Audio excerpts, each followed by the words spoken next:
Oke, selamat malam. Suara saya kedengeran nggak ya? Kedengeran, Kak? Jelas ya.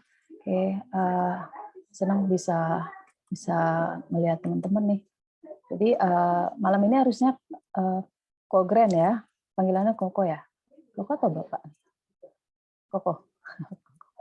Kogren ya, harusnya malam ini Kogren. Tapi Kogren berhalangan karena mama mertuanya harus dibawa ke rumah sakit. Gitu ya. Kita berdoa juga ya, yang terbaik buat mama mertuanya. Nah, jadi saya gantiin bagiannya Kogren pada malam hari ini. Sesuai jadwal katanya hari ini tuh diskusi ya. Jadi diskusi teman-teman menyiapkan pertanyaan, betul ya? Pertanyaan, 5 pertanyaan yang kira-kira diajukan nih oleh para menti-menti kalian gitu. Dan tentu kalian dipersiapkan untuk bisa menjawab itu. Nah, kelompoknya pasti udah dibagi ya? Sudah, Sudah Kak, ya? sudah. Sudah ya. Jadi kita mulai aja kali ya. Jadi nanti saya mendampingi kalian dan kita juga bisa diskusi, kita bisa ada tanya jawab juga. Ya, jadi hari ini memang nggak ada materi, tapi memang pendampingan saja ya, pendampingan untuk kelompok-kelompok ini, gitu ya. Jadi ini mulai dari kelompok pertama dulu ya, betul ya? Kelompok 1, kelompok 2, lalu nanti di sisi berikutnya kelompok 3, kelompok 4, gitu, betul ya? Itu aja ya. Betul, Kak, betul. Oke, siap. Ya. Kelompok 1. Siapa nih yang pimpin nih? Ya boleh yuk, silakan dimulai. Kesia, Melvin. boleh tolong di-share, Kesia? Sekaligus dibacakan pertanyaannya.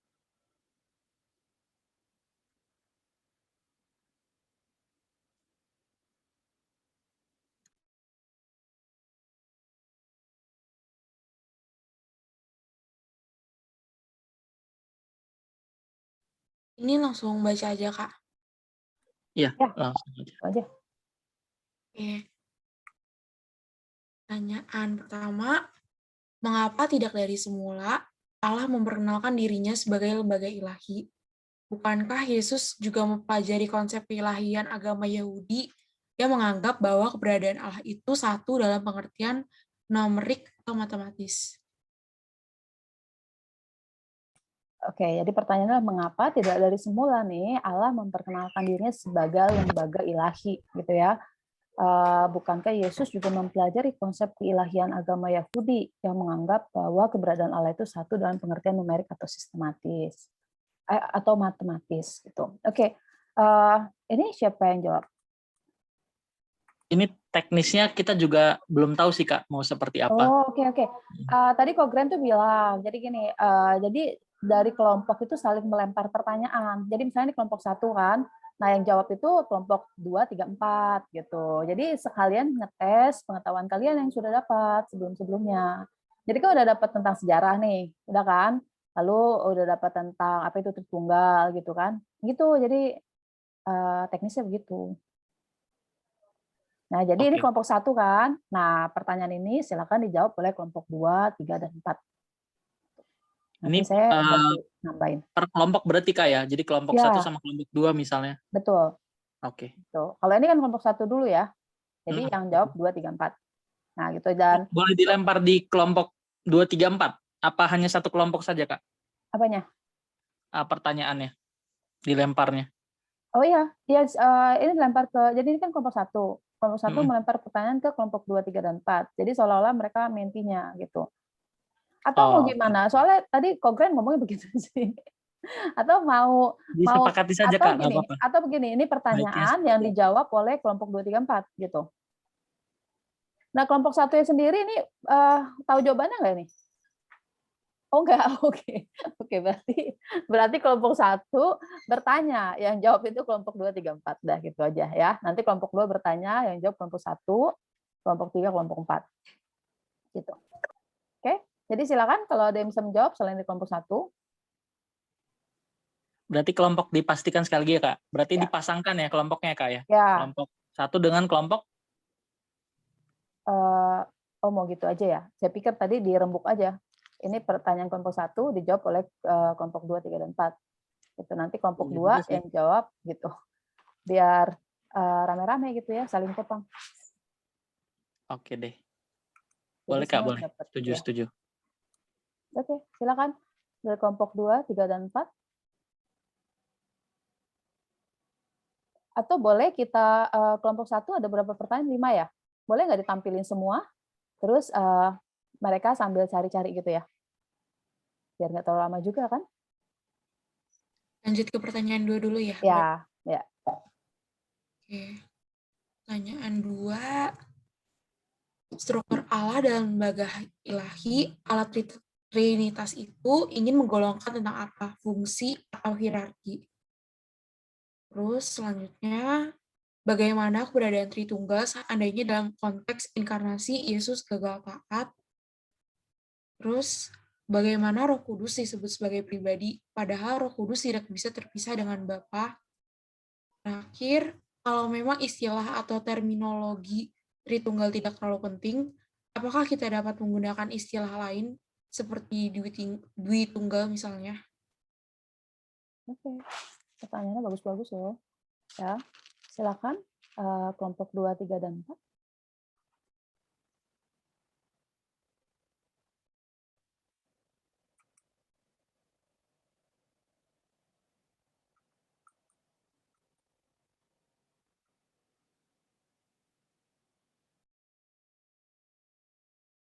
Ini bisa dibuat model, ditampilin semua gitu nggak sih pertanyaannya? Saya kurang ngerti sih caranya kalau Di PowerPoint. hands-out case. Ngerti nggak caranya tuh? Jadi teman-teman bisa pilih kan?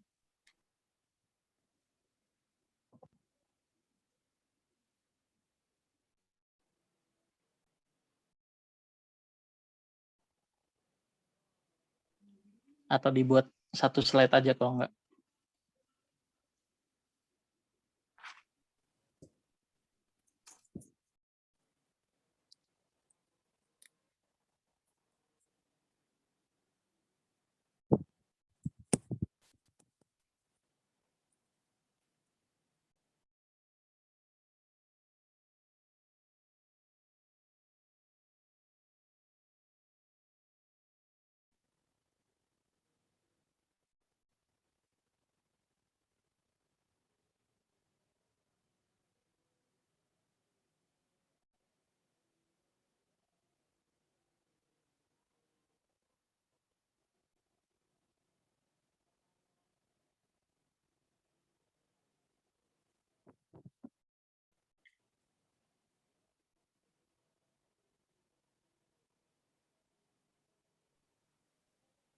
Bisa? Mungkin kelompok lain dipersiapkan kayak gini ya. Jadi nanti bisa langsung nih. Jadi pertanyaannya dibikin langsung dalam satu layar.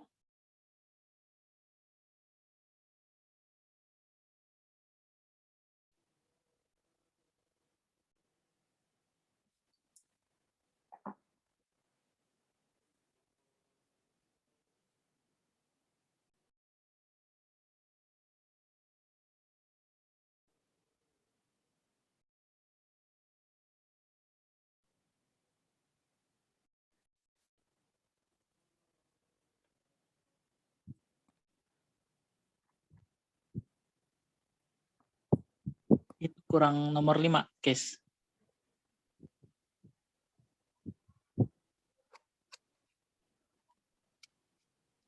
Oke.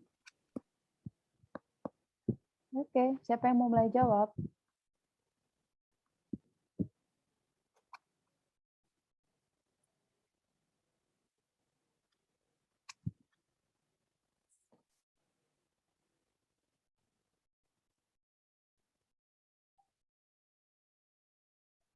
Mengapa tidak dari semula Allah memperkenalkan dirinya sebagai lembaga ilahi? Bukankah Yesus juga mempelajari konsep keilahian agama Yahudi yang menganggap bahwa keberadaan Allah itu satu dalam pengertian numerik? Nah, ini kalau saya boleh memperjelas pertanyaan, mudah-mudahan bisa membantu teman-teman. Tidak dari semula ini, semulanya dari kapan hitungannya? Dari penciptaan atau dari sejak perjanjian baru atau apa nih kelompok?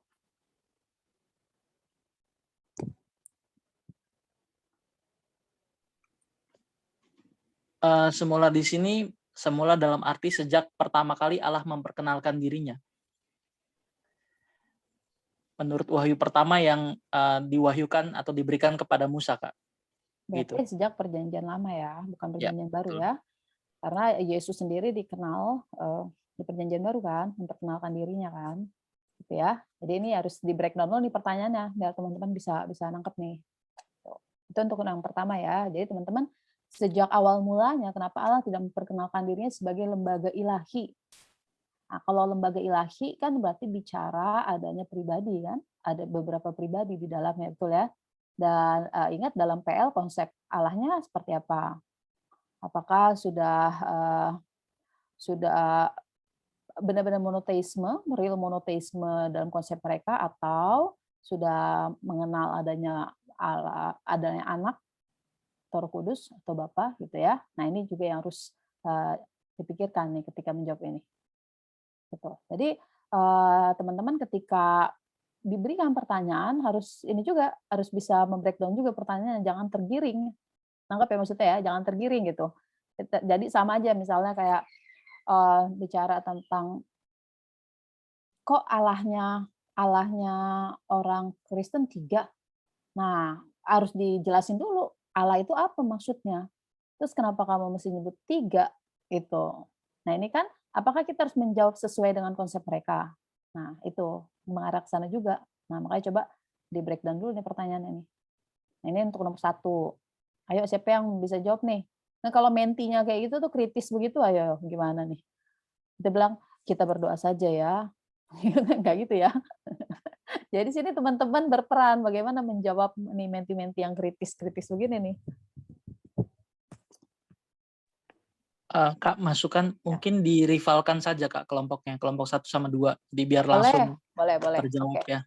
Oke. Kalau dilempar ke umum kayaknya mereka pada diam. Oke, berarti ini 1 dengan 2 ya. Kayaknya 1 dan 3 kali ya. 1 dengan 3, nanti 2 dengan 4 gitu ya. Oke. Baik, kelompok 3 boleh silakan siapa yang mau mewakili untuk menjawab.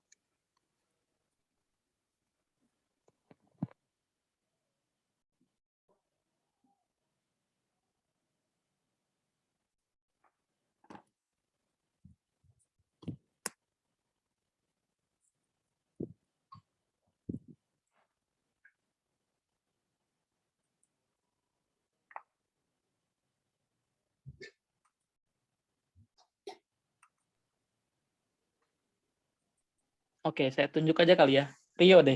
Boleh, silakan. Siap. Rio mau pertanyaan nomor berapa, yuk? 1, 2, 3, 4, 5. Kira kami kelompok 4 kau, Bet. Soalnya di PPT kami kelompok 4, si Dimas tulis. Berarti pakai yang sekarang aja nggak apa-apa. Oke, nggak apa. Sweety katanya mau jawab nomor 2 kau, Bet. Sweety. Rio mau jawab nggak? Nomor berapa, Rio? Oh ya, aku jawab deh.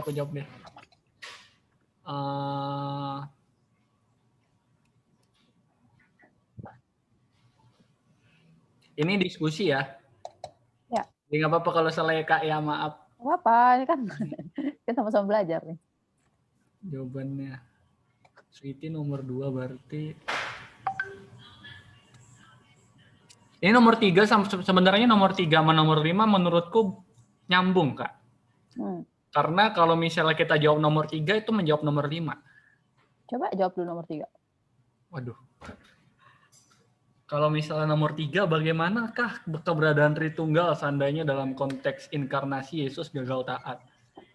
Otomatis di situ kan kita pernah belajar kalau misalnya keberadaan Yesus itu kan bukan seperti Roh Kudus. Roh Kudus itu kan tidak bisa terpisah dari Bapa. Tapi kalau Yesus bisa. Konteks inkarnasi tersebut sudah membuktikan bahwa Yesus bisa terpisah dari Bapa. Lalu bagaimana dengan keberadaan Tritunggal? Ada yang on mic ya? Lalu bagaimana dengan keberadaan Tritunggal? Nah, ini menjawab nomor 5 juga. Tritunggal itu kan hanya sebutan. Apalagi kalau kita tahu sejarahnya, Tritunggal itu tidak tertulis secara tersirat dalam Alkitab. Tritunggal itu kan sebutan, atau misalnya bisa hal yang dijadikan penjelasan atau hal yang dijadikan teori yang dimana ditemukan oleh bapak-bapak gereja. Tersirat apa tersurat, yo? Aduh, tersirat apa tersurat? Maksudku tersurat yang tidak tertulis dalam Alkitab itu tersurat ya, bukan tersirat. Tersirat ya. Oh, tersurat, benar. Tersurat yang tertulis, tersirat yang tidak tertulis. Oh ya, Kalau tersurat. terminologi nggak ada berarti nggak tersurat ya?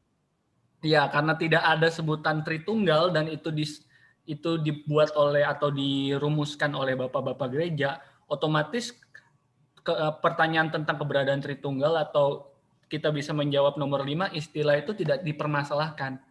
Karena ini Tritunggal ini kan menjelaskan bukan soal kalimat jumlah Tritunggal atau misalnya kita sebutkan ditunggal atau tidak.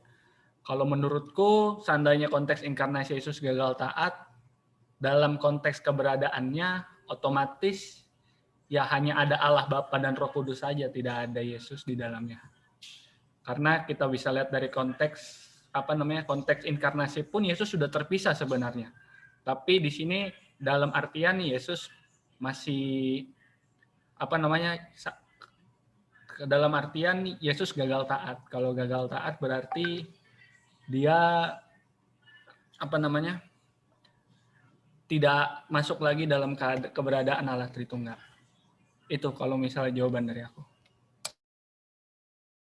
Oke, kelompok 1 gimana? Ada yang mau diberikan feedback untuk jawabannya Rio? Misalkan kalau menti itu ya suka memberikan pertanyaan tanpa ujung gitu kan. Misalnya kita udah kasih jawaban, terus nanti didebat lagi. Nah, mungkin kelompok 1 masih ada yang mau ditanyakan dari jawaban itu. Atau sudah bisa menjawab pertanyaan tersebut.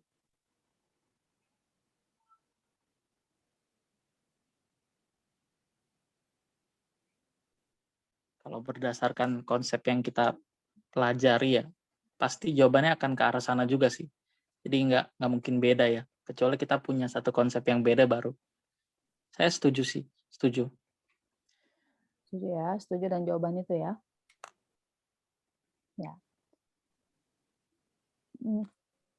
Yang lain? Sweetie yang nomor 2 izin Kak. Oke, tunggu dulu 3 dan 5 ini. Oh. Udah cukup kelompok 1?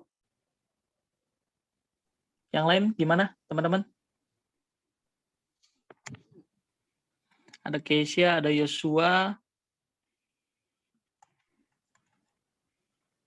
ada Melvin, Bella, Raymond. Boleh nambah lagi Kobet? Aku ada kepikiran sesuatu lagi. Oke. Aku mau izin nambahin aja. Kalau misalnya kita berbicara konsep Tritunggal, aku cenderung berpikir kalau Tritunggal itu lebih ke arah Allah Bapa sebagai sumber. Jadi karena Allah Bapa sebagai sumber segala roh, otomatis sebenarnya Yesus pun juga sumbernya dari Allah Bapa. Tetapi kan kita pencatat dia tidak diciptakan. Jadi kalau misalnya berbicara soal keberadaan Tritunggal, ini hanya tambahan saja sih. Yesus tidak taat atau Yesus tidak ada pun tidak mengganggu keberadaan Allah Bapa sebagai sumber dari segala sesuatu. Itu sih sebagai tambahan dari aku. Tapi nanti hati-hati terjebak dengan konsep oneness ya. Gitu ya. Karena itu harus bisa menjawab juga. Dan kalau begitu juga agak berbahaya juga sih Rio. Ini sambil saya tanggapin nggak apa-apa ya. Seolah-olah saya mentinya lah ya. Iya Kak. Menti yang bertanya ya. Nah, jadi kalau misalnya seperti itu nanti seolah-olah kita benar-benar mengesampingkan tentang Yesus gitu di dalam lembaga ilahi ini. Gitu kan. Sebenarnya gini, kalau bicara tentang pertanyaan, dari dulu saya pribadi sih, kalau misalnya ada yang bertanya seandainya, buat saya ya itu pertanyaan sebenarnya yang kita agak malas jawabnya sebenarnya, agak malas tapi ini kan harus dijawab. Kenapa? Karena ini seandainya dan semuanya kan udah kejadian sebenarnya. Gitu. Pada faktanya tidak ada yang seandai-andai gitu kan. Pada faktanya semua sudah terjadi. Gitu ya. Ini bukan mengecilkan kelompok 1 ya, bukan loh ya. Karena memang ini pertanyaannya banyak nih kalau seandainya. Tapi kita harus juga mengarahkan mereka bahwa itu udah terjadi gitu. Jadi nggak perlu ada yang diandai-andaikan lagi gitu. Nah, jadi pada faktanya Yesus itu taat, dia tidak gagal di dalam menggenapi rancangan Allah gitu kan. Nah, jadi kalau itu tadi yang saya bilang sama Rio bahwa hati-hati ketika nanti bicara bahwa Allah setuju sekali karena dia Bapa segala roh. Tetapi nanti kalau bilang semuanya berasal dari Bapa, nanti kita harus ini akan menjadi pertanyaan yang punya efek domino nih Rio. Nah, kita harus menjelaskan nanti, ya kan? Berarti apa? Tuhan Yesus tidak diciptakan, oke? Berarti dia keluar kan? Nah, nanti masuknya ke konsep oneness gitu ya. Ya nanti kita panjang lebar, nggak apa-apa juga sih, asalkan kita siap menjawab itu. Nah, jadi kalau bicara untuk jawaban di nomor 3 ini, bagaimana keberadaan Tritunggal seandainya dalam konteks inkarnasi Yesus gagal taat? Saya setuju dengan statement Rio bahwa nggak ada hubungannya dengan sebutan itu di dalam perjalanan Tuhan Yesus menggenapi rancangan Allah, gitu ya. Itu nggak ada urusannya gitu dengan panggilan itu apakah Tritunggal atau Dwitunggal. Nah, pada faktanya Yesus menjalankan itu dengan berhasil, gitu kan. Dan pada faktanya bahwa Yesus masuk di dalam lembaga keilahian itu. Itu faktanya, itu aja. Gitu. Tapi kalau mau diarahkan ke sini, berarti dia keluar dong dari lembaga keilahian itu. Ya kan? Jadi ini satu lembaga, ada 3 pribadi di situ. Nah, kalau Tuhan Yesus gagal, berarti dia tidak bisa lagi menduduki posisinya sebagai Allah. Yes, itu betul gitu. Karena dia nggak bisa balik lagi kan? Karena dia mengambil resiko yang begitu besar ketika dia mengambil rupa sebagai manusia, gitu. Kalau misalnya gagal, misalnya ya, walaupun pada faktanya dia berhasil, gitu ya. Kalau misalnya kita mau pakai istilah itu, ya betul, dia tidak akan bisa kembali lagi kepada posisinya yang semula. Maka tidak adalah posisi itu tidak ada lagi di dalam lembaga keilahian itu. Di situ itu kita sepakat ya Rio ya di situ ya. Nah lalu nomor 5, kalau memang istilah terminologi Tritunggal tidak terlalu penting, apakah kita dapat menggunakan istilah lain? Nah, tidak terlalu penting itu dalam konsep berpikir kita sekarang. Karena kita udah banyak dengar tentang ini, tentang Tritunggal, bahwa Tritunggal bukan hanya sekedar konsep, bukan hanya sekedar istilah, tapi konsep yang harus kita ambil. Bagaimana keberadaan Allah itu kan, itu yang lebih penting daripada hanya sekedar kita berdebat tentang Tritunggal, Dwitunggal. Tetapi di luaran hal ini menjadi hal yang sangat krusial loh, sampai orang-orang mau bakar orang gitu kan, yang tidak sepaham dengan konsep Tritunggal, benar nggak sih? Itu kan yang terjadi. Nah, jadi kita nggak bisa menganggap remeh istilah ini bahwa ini nggak penting gitu. Sebenarnya istilah ini penting, konsep ini penting dan bahkan mungkin istilah ini penting. Nah, bagaimana kita bisa menjelaskan agar mereka bisa mengerti tentang hal ini sebenarnya. Jadi kalau dibilang ini kan yang dilemparkan kepada kita kalau sebenarnya, kalau saya bilang kita lah ya, yang memahami konsep ini bahwa Roh Allah ini, Roh Kudus merupakan cerminan dari Roh Allah. Itu yang dianggap mereka sebagai konsep Dwitunggal kan, bahwa Allah Bapa dengan Allah Roh Kudus adalah satu kesatuan. Dan tadi juga Rio sudah bilang bahwa Tuhan Yesus bisa dipisahkan gitu dalam inkarnasinya sebagai manusia. Nah, itu yang akhirnya dianggap kita punya konsep Dwitunggal. Tetapi apa sih sebenarnya yang membuat, nah ini nanti akhirnya bisa menjawab pertanyaan nomor 4 ya. Apa sih akhirnya yang bisa membuat ini menjadi Tritunggal, bukan Dwitunggal? Pribadi itu sendiri, gitu. Roh Kudus dengan Bapa, memang Allah Roh Kudus berasal dari Bapa, tetapi Roh Kudus merupakan pribadi. Kenapa? Karena dia punya apa? Punya kehendak bebas. Roh Kudus juga punya kehendak bebas, punya kehendak untuk memilih juga gitu sebenarnya. Itu ya. Jadi benar-benar yang completely dia disebut pribadi gitu. Itu sebenarnya yang akhirnya membuat kita enggak juga Dwitunggal kok. Kita Tritunggal. Tritunggal dalam hal apa? Dalam hal konsep.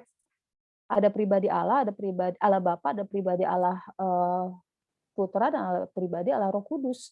Itu sebenarnya. Jadi kita masih bisa mempertahankan nggak istilah Tritunggal? Bisa gitu. Dengan tujuan apa? Ini tadi, bukan berarti kita kompromi, tetapi kita tidak mau mencari titik bedanya. Kita cari titik temunya di tengah kemajemukan kekristenan, doktrin kekristenan. Karena kalau kita berdebat di situ terus, maka kita tidak bisa menyampaikan inti dari apa sih yang ingin Allah sampaikan dengan adanya Tritunggal, relasi keilahian. Gitu ya. Tangkap ya maksudnya ya teman-teman ya. Jadi itu tadi yang saya bilang, apakah nggak penting? Dibilang nggak penting enggak, tapi dibilang penting ya penting sebenarnya. Untuk apa? Penting ketika kita berhadapan dengan teman-teman yang belum punya konsep yang sama dengan teman-teman di sini. Gitu.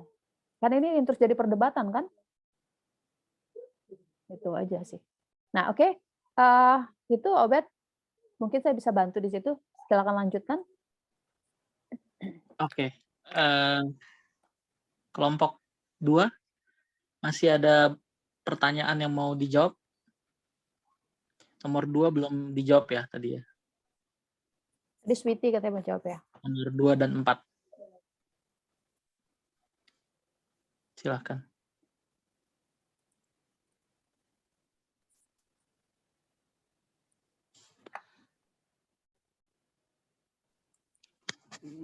Sweety? Ini jawab kalau menurut kelompok aku kayaknya bentar. Kayaknya ini deh.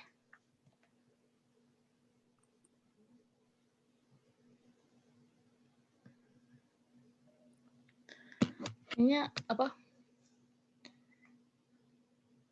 Fungsi.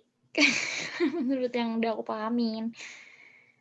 Atau bisa jadi dua-duanya, karena kemarin kata Kogren kalau menurut Pak Eras itu kan ada tingkatan. Bapak sama anaknya, ya kan? Tapi kan ada juga gereja yang pada umumnya itu nggak ada tingkatan, jadi sama. Jadi fungsi sama hierarkis juga. Kalau Bapak, pokoknya fungsi aja nih. Jadi kalau Bapak tuh apa ya? Kayak gitu loh pokoknya, terus sama Tuhan Yesus ini. Kalau Tuhan Yesus apa ya, jadi Tuhan gitu, dia memimpin pemerintahan. Mungkin kalau Bapak nggak kelihatan, Tuhan Yesus kelihatan. Kemarin Gren ngomongnya begitu ya. Ya Kalau gitu maksudnya. Kalau Bapak tuh melingkupi, terus kalau Tuhan Yesus itu ini apa, memerintah. Itu kan tugas Tuhan Yesus. Terus kalau Roh Kudus ini yang diem dalam hati setiap manusia. Pokoknya fungsi lah. Terus sama kalau menurut Pak Eras kan hierarki juga ada tingkatannya juga gitu. Gitu sih, kalau ada yang mau nambahin aja.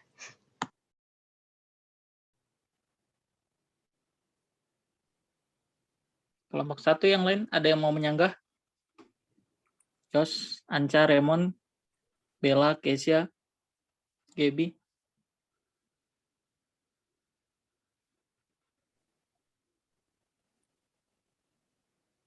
Tidak ada?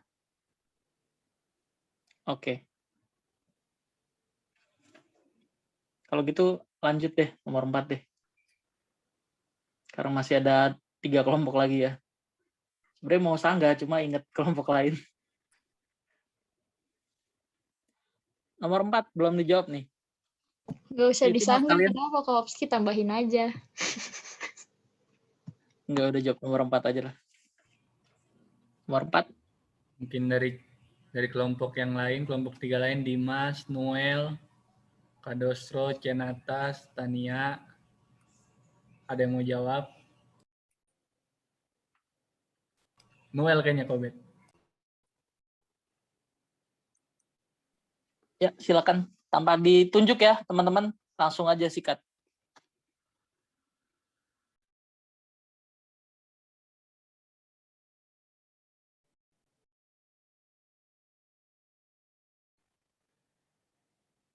Maaf, tadi bukannya sudah dijawab ya, Bet, sama Kak Martina. Roh Kudus itu punya kehendak bebas, kalau nggak salah tadi.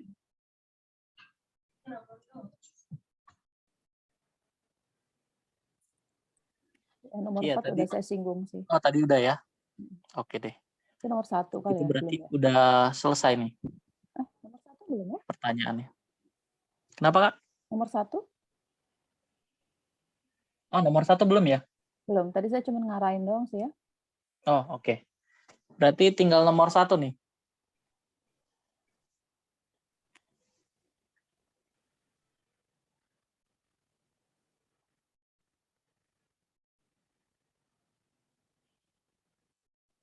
Kalau boleh tanya, Bet, ini mengapa tidak dari semula Allah memperkenalkan dirinya sebagai lembaga ilahi? Kalau itu berarti di zamannya Musa, tapi kalau zaman kita kayaknya karena sudah baca Kejadian gitu ya, Kejadian 1, 26, 27 kan di situ kelihatan dia bukan satu gitu ya. Iya, Atau tentu gimana untuk ya? perjanjian lama, Kak Roy. Ya berarti Bagi zamannya umat Musa itu perjanjian lama, tadi ya. bukan bagi kita ya. Ya, Kalau oke, bagi oke. kita tahu di perjanjian lama tuh Oke, oke. ternyata Allah Allah itu bukan Tritunggal satu juga gitu. ada ya. Tapi Ya, ya. untuk umat perjanjian lamanya, Kak Roy. Oke, oke. Thank you. Takut salah pikir saya. Thank you, Bet.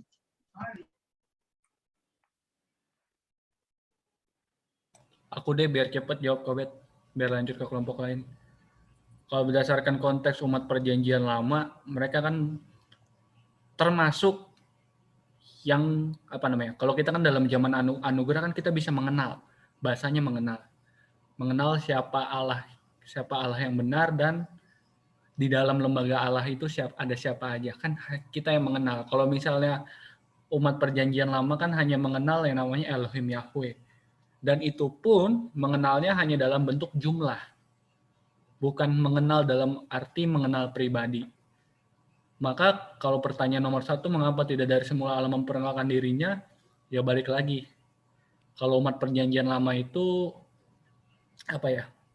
Belum masuk dalam kita umat yang ada pada zaman anugerah yang bisa mengenal. Jadi kalau misalnya terus ditambah dengan penjelasan, Yesus juga mempelajari konsep keilahian agama Yahudi, tapi dalam batas pengertian yang tadi itu, namrik, atau dalam hal jumlah.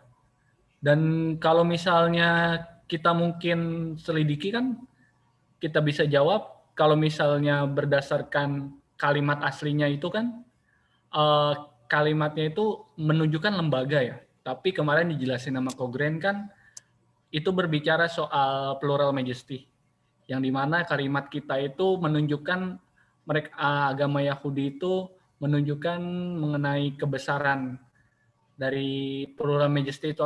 Aku lupa kemarin dijelasin ini bagaimana, nanti itu ada timbul di pertanyaan kelompokku juga kok.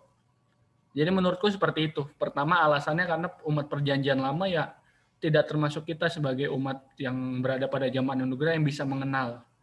Makanya Allah memperkenalkan dirinya masih dalam bentuk namrik itu. Yang dimana kalau misalnya ini jawabannya kurang tepat sih, tapi menurutku itu jawaban pembuka aja. Tapi jawaban selanjutnya atau jawaban tepatnya mungkin bisa ditambahin. Tidak mengenal, belum mengenal. Kenapa Allah tidak memperkenalkan dirinya? Balik lagi ke situ. Sebenarnya ini yang belum kejawab.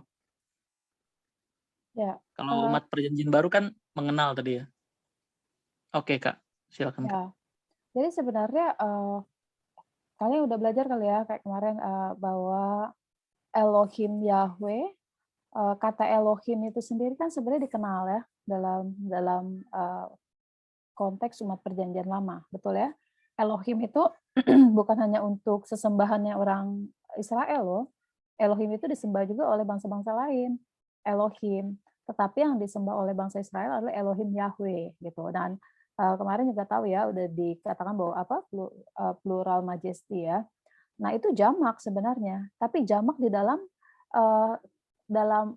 ketunggalan gitu loh. Jamak dalam tunggal lah gimana tuh? Bingung kan jamak dalam tunggal. Tapi sebenarnya mengakui adanya kejamakan itu sendiri gitu ya. Jadi ada mungkin ini perlu diperdalam lagi, nanti kita skip aja ini. Tetapi memang ketika bicara ekat, kemarin jelasin nggak tentang ekat? Ada ekat ya? Ekat. Iya, di PA kami udah bahas kok, Kak. Sudah ya. Nah, ekat itu ya bisa numerik tapi juga bisa tentang kesatuan.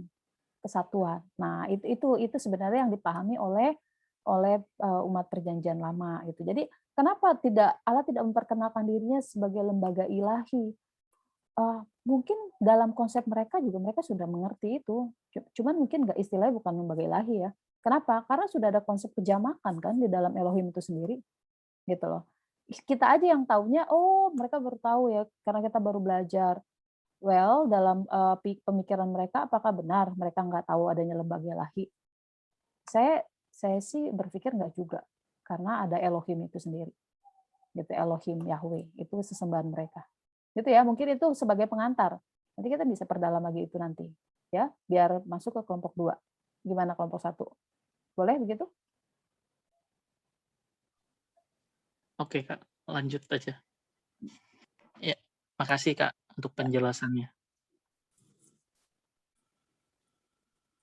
Kalau gitu kita lanjut kelompok 2 ya, untuk men-sharingkan pertanyaannya, baru dilempar ke kelompok berapa nih? Kelompok 1 ya? 4 ya?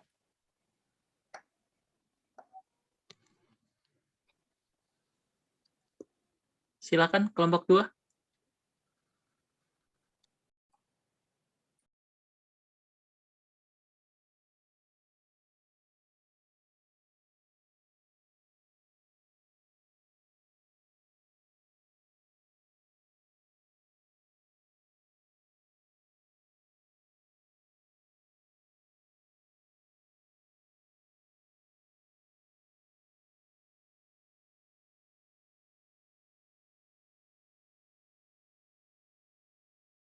Oke, aku izin share screen ya.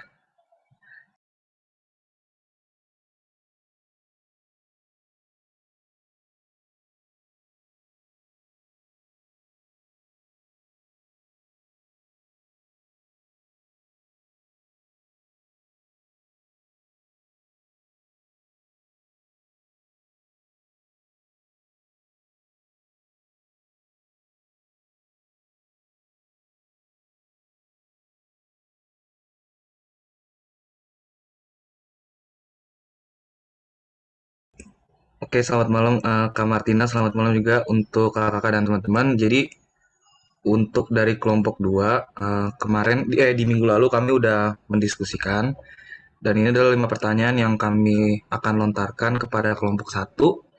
Jadi yang pertama, kenapa Allah punya anak? Karena katanya Yesus anak Allah. Yang kedua, mengapa orang Yahudi untuk menyebut dewa-dewa lain dengan Elohim dianggap jamak, sedangkan untuk menyebut Elohim Yahweh dianggap sebagai plural majestik. Jadi ada istilahnya, ada kompromi, ada standar ganda gitu di antara orang Yahudi. Kenapa untuk Allah lain dianggapnya jamak, tapi untuk Elohim Yahweh dianggapnya itu sebagai plural majestik. Terus yang ketiga, apa hubungan persatuan hipostatik dengan ketritunggalan? Dan yang keempat, jika zaman dahulu tidak ada Roh Kudus, bagaimana cara Allah mengetahui orang mana yang bisa Ia percayakan firman-Nya? Dan yang terakhir, di mana Roh Kudus di zaman Perjanjian Lama? Apakah Roh Kudus belum dicurahkan? Oke, itu untuk pertanyaan dari kelompok 2. Mungkin dipersilakan pada kelompok 1 untuk menjawab. Oke, saya jawab ya pertanyaan nomor 1. Kenapa Allah punya anak? Kata anak di situ tidak selalu berarti anak dari hasil hubungan badan ya. Ada anak kunci, ada anak sekoci. Jadi anak di situ jangan hanya dimengerti Allah melahirkan anak lalu bidannya siapa, jangan begitu mengartikannya. Jadi itu yang pertama. Nomor 3 bisa diperjelas nggak nih? Yang tanya pasti ini Jan nih, bahasa-bahasanya nih. Siapa nih yang tanya nih? Apakah hubungannya persatuan hipostatik dengan ketritunggalan? Coba dijelasin dulu ya. Oh, Teh yang nanya, oke. Silakan, dijelaskan dulu pertanyaannya, baru nanti dijawab.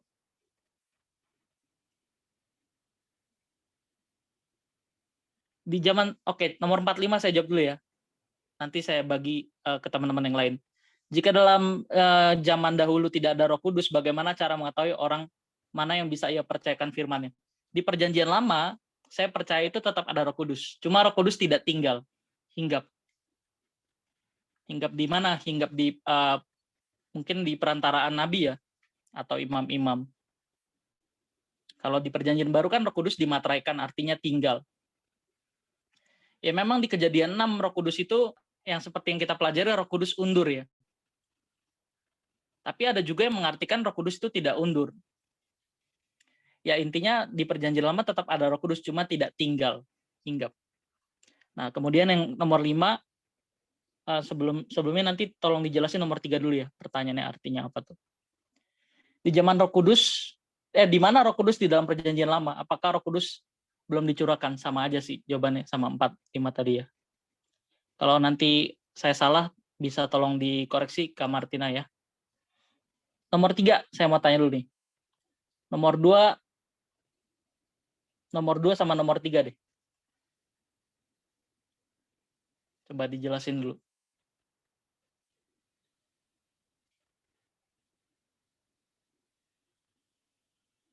Boleh dijelasin?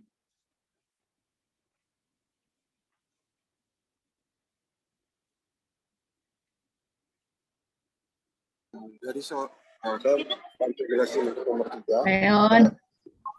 Cek. Apa bisa kedengaran? Cek. Dengar Kak. Suaranya kecil sekali, Kak Jo. Iya. Ini lagi. Cek. Kedengaran? Oh, kedengaran. Oke. Kedengaran tapi kecil sekali. Oke, nggak apa-apa. Pertanyaan nomor 3 kan itu soal hipostatik, artinya dua natur dari Kristus. Kristus yang adalah Allah dan Kristus adalah manusia. Nah, di sini pertanyaannya apakah hubungan antara Tritunggal itu sendiri yang kita bicara juga Bapa dan keilahian Kristus di sini. Jadi ini kan harusnya berkaitan dengan hubungannya seperti itu aja sih. Kalau nomor 2 itu terkait penyebutan Elohim. Jadi kalau orang Israel itu menyebut Elohim itu kan jamak secara etimologi, struktur katanya itu kan jamak. Nah, tetapi ketika mereka menyebutnya untuk Allah mereka sendiri, yaitu Elohim Yahweh, mereka menggunakannya dalam konteks plural majestik. Sedangkan ketika mereka mengenakannya kepada dewa-dewa bangsa lain, mereka mengenakannya secara jamak. Seperti itu. Jadi kelihatannya seperti ada standarnya. Apa seperti itu aja sih yang pengen kita tahu. Oke. Nomor 3 nanti tolong disederhanakan lagi ya Kak Jo. Tadi masih belum saya paham sepenuhnya ya. Nomor 2 saya justru ini baru dengar malah. Baru dengar orang Yahudi mengartikan Elohim untuk yang lain tuh jamak, sementara untuk Yahweh-nya sendiri diartikan plural majestic ya. Mungkin nanti nih Kak Martina boleh jelasin. Nomor 2 saya belum bisa jawab. Nomor 3 mungkin Kak Jo disederhanakan lagi. Suaranya lagi. Tapi hipostatik itu kan itu berbicara di natur Kristus. Iya, keilahian Kristus Yesus sebagai Allah dan Kristus sebagai manusia. Ya, Nah, di sini kan Kristus sebagai Allah itu pasti ada keterkaitannya dengan Tritunggal. Nah, keterkaitannya itu seperti apa? Itu yang mungkin pengen kita temukan lah jawabannya seperti itu. Itu juga bagian dari diskusi kita minggu lalu sih. Jadi kan kalau kita bicara misalnya Kristus hanya sebagai manusia, kita tidak mungkin berbicara soal Tritunggal. Tidak ada keterkaitannya seperti itu. Tetapi di sini dalam hipostatik ini kan ada dua penyatuan kodrat ya. Kodrat ilahi dan kodrat Allah, natur ilahi dan natur manusia. Nah, di sini ketika kita berbicara natur ilahi ini pasti berbicara berkaitan dengan Allah Tritunggal. Nah, terkaitannya ini seperti apa yang lebih jelas seperti itu.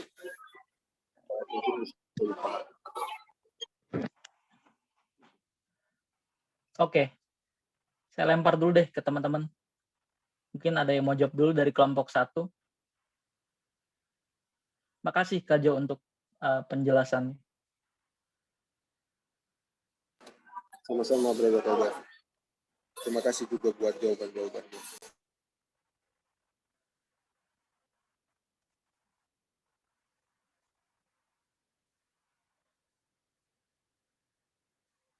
Yang lain? Kelompok 1? Mungkin mau menambahkan dari 5 pertanyaan ini, silakan. Atau mau menanggapi pertanyaan nomor 2, 3?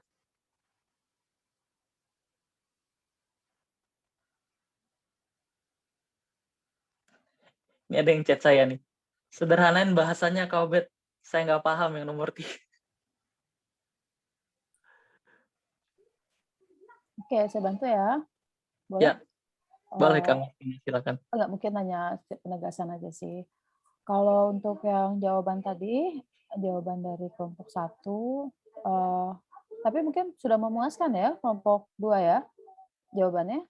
Jika zaman dahulu tidak ada Roh Kudus, bagaimana cara mengetahui orang mana yang bisa dipercayakan firman-Nya? Sama dengan yang pertanyaan nomor 5 ya, 4 dan 5. Di mana Roh Kudus di zaman PL? Apakah Roh Kudus belum dicurahkan? Kita lihat dulu yuk di Yesaya 63 ayat 10. Situ dikatakan, tetapi mereka memberontak dan mendukakan Roh Kudus-Nya. Maka ia berubah menjadi musuh mereka dan ia sendiri berperang melawan mereka. Betul ya? Ada tulisan Roh Kudus-nya ya.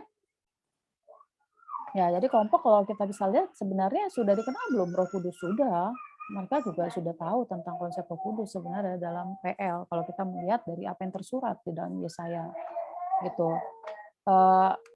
Mungkin ya, coba mungkin ya konsepnya nggak seperti yang tidak sekental dengan Roh Kudus yang kita kenal di dalam Perjanjian Baru gitu ya, di mana Roh Kudus dimateraikan dalam hati setiap orang percaya gitu. Makanya mungkin muncul pertanyaan nomor 4.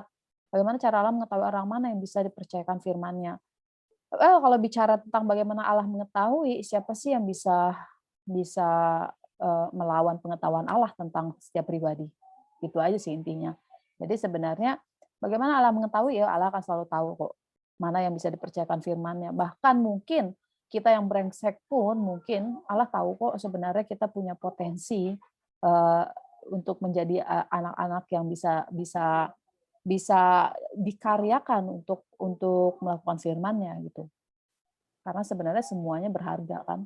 Cuman kita aja kan yang terkadang membatasi diri dengan kegagalan kita mengiring dia sehingga kita menganggap bahwa kita nggak layak dipercayakan. Intinya sih ke situ lah sebenarnya.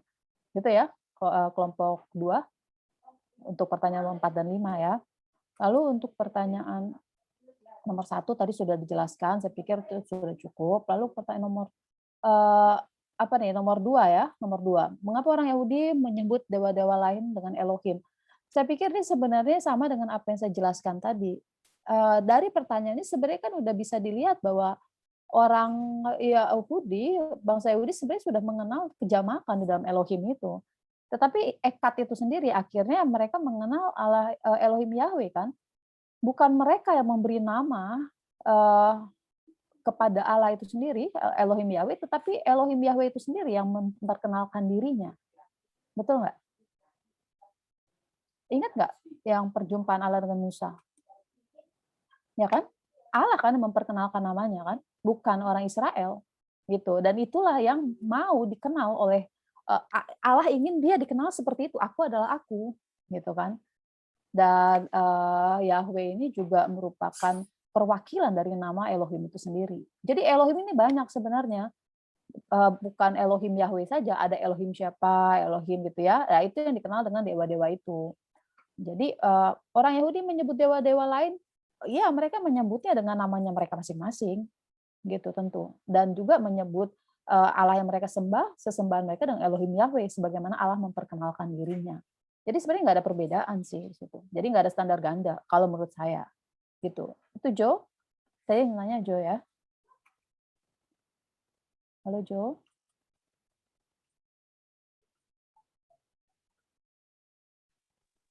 Terima kasih Bu Martina.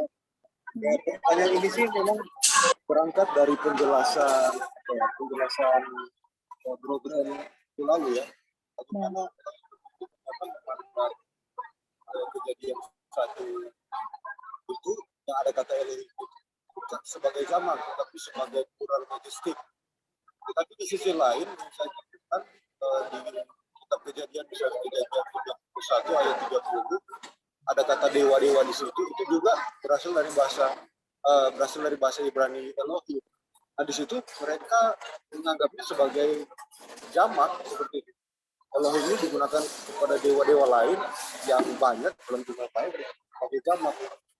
Sedangkan apa yang kita dengar minggu lalu itu, jika saudara Graham menjelaskan bahwa di Kejadian 1 itu mereka menganggapnya itu plural majestik, bukan jamak secara jumlah seperti itu, dalam kesatuan atau secara terpisah, tidak itu sudah muncul pertanyaan. Ya, betul ya. Tetapi memang mereka mengenal kalau istilah Elohim itu jamak, Jo, gitu. Tetapi itulah uniknya di dalam bentar saya lihat ayat dulu. Itu tadi bahwa Elohim Yahweh kalau dilihat dari wait ya. Nah, ini mungkin saya bisa share screen ya. Mungkin ini juga dibahas kali ya. Bentar. Saya boleh share screen? Bisa ya? Oke, bentar ya. Ini singkat aja sebentar, karena kita mau break ya. Nah, ini. Kelihatan nggak? Nih? Kelihatan. Plural, Elohim. Nah, ini in the beginning God created the heaven and the earth. Nah, ini.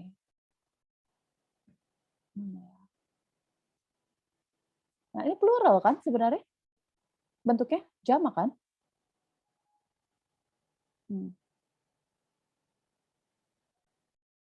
Nah, tetapi memang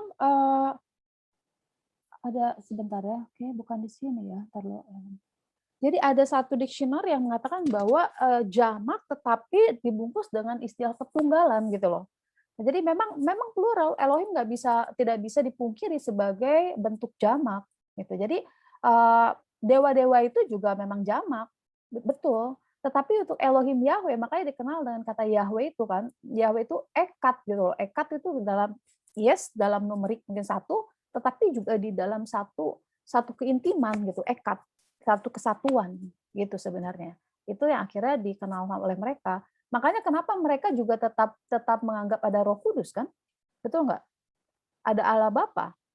Di PL juga ada Bapa dan ada Roh Kudus. Cuman Tuhan Yesus saja yang nggak ada, yang tidak disinggung di dalam PL. Betul nggak, Jo? Iya, betul. Ya. Allah dan Rohnya. Ya, konsep Bapa ada kan di PL, konsep Roh Kudus juga ada gitu. Tetapi tidak segamblang apa yang kita mengerti di dalam PB gitu ya. Jadi saya pikir tidak ada standar ganda, tetap mereka melihat bahwa ada kejamakan, tapi di dalam sesembahan mereka menyembah Allah yang ekat itu gitu. Gitu ya, Jo ya. Terima kasih Bu Martina. Ya, terus pertanyaan yang nomor maaf Kak, saya potong sebentar. Ya. Ini waktunya udah. Oh ya, sorry. Kita lanjut lagi. Nanti kita lanjut ya. Ya. Terima kasih Kak Martina untuk penjelasannya. Ini kita keluar atau enggak? Tetap ya? stay di Zoom. Kak. Kelompok tadi, apakah ada yang mau menambahkan lagi jawabannya terkait pertanyaan kelompok 2?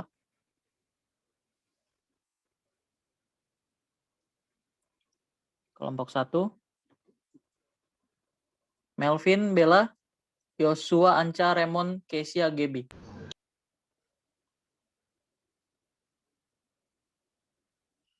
Ada yang mau menambahkan lagi? Cukup Kak Obed. Udah kejawab semua tadi sama Kak Obed. Yos? Belum sih Kak, sejauh ini. Oke. Kesia aman, oke. Raymond? Ada Raymond nggak ya? Nggak ada ya? Anca juga nggak ada ya? Oh, Raymond ada. Mon, ada yang mau ditambahin, Mon? Aman, oke. Ini amannya apa nih? Oke deh, kita lanjut ya. Kelompok 3 dan 4. Kelompok 3 silahkan untuk mempresentasikan pertanyaannya. Moderatornya kelompoknya sendiri ya, jangan saya lagi.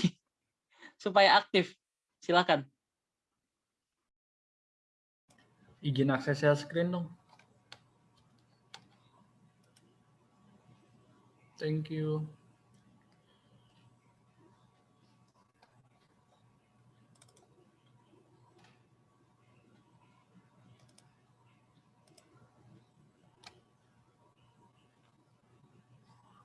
Udah terlihat jelas belum ya? Kalau misalnya udah bisa kasih respon. Jelas Rio. Oke. Aku sebagai moderator atau perwakilan dari kelompok berapa tadi? 3 menampilkan beberapa pertanyaan. langsung saja pertanyaan pertama itu, dalam kitab Kejadian dan Ulangan dituliskan kata kita, di mana kitab ini ditulis oleh Musa. Apakah Musa tahu kalau kata kita yang ia tulis itu Allah Elohim Yahweh, yang kita yang kita udah kenal sekarang itu sebenarnya lembaga Allah. Ada Allah Bapa, Tuhan Yesus, dan Roh Kudus. Apakah Musa sudah mengerti konsep Tritunggal Allah sejak zaman PL? Dalam konteks Musa kan menulis kitab Kejadian sampai Ulangan. Dia juga pasti menulis terkait kalimat tersebut di Kejadian dan Ulangan mengenai ketritunggalan Allah. Apakah Musa tahu mengenai konsep tersebut, konsep ketritunggalan Allah ini? Lalu pertanyaan kedua, kalau misalnya nenek moyang atau Adam dan Hawa menyembah Elohim Yahweh, lalu dari mana didapat konsep-konsep kepercayaan lain yang di Alkitab ditulis ilah-ilah lain? Lalu pertanyaan ini lanjutan nomor 2-nya. Secara natur manusia adalah makhluk ciptaan yang akan di mana ada kalimat penjelasan atau ada kalimat orang lain, mungkin secara natur manusia adalah makhluk ciptaan yang akan memberi nilai tinggi pada sesuatu atau seseorang dikarenakan hakikat manusia itu sendiri. Karena keinginan menyatunya manusia kepada sesuatu yang lebih bernilai. Ada pendapat seperti itu. Ini penjelasan dari pertanyaan nomor 2. Pertanyaan nomor 3, kenapa masyarakat pada Perjanjian Lama menganggap suatu kebesaran dengan ada kata kita di Kejadian pasal 1? Padahal saat zaman itu mereka menganggap Allah itu satu. Mengapa konsep kemegahan bisa plural majesty itu bisa dikaitkan dengan adanya kata kita dalam suatu penyataan? Nomor 4, Roh Kudus itu keluar dari Bapa. Berarti dapat dibilang kalau sebenarnya hanya terdapat 2 pribadi. Maksudnya, bentar ini nomor 4 nanti mungkin dijelasin sama yang lain ya, karena nomor 4 pertanyaannya kemarin yang ngejelasin kalau nggak salah Cenatas atau Dimas. Lalu pertanyaan nomor 5, bagaimana menjelaskan secara simpel mengenai Tritunggal ke orang yang baru ingin tahu tentang Tuhan? Ini pertanyaan nomor 5 mungkin sering dipertanyakan ya. Tanpa analogi telur-teluran atau es-esan. Jadi mungkin itu Kak Martina dan Kak Obed mengenai pertanyaan dari kelompok 5. Mungkin dari kelompok berapa yang menjawab berarti? Kelompok 2 ya? Mungkin dari kelompok 2.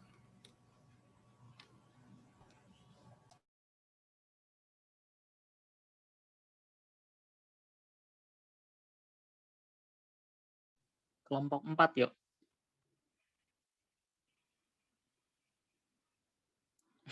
Oh, kelompok 4, maaf. Mungkin dari teman-teman kelompok 4 ada yang mau mencoba jawab pertanyaan dari kelompok 5.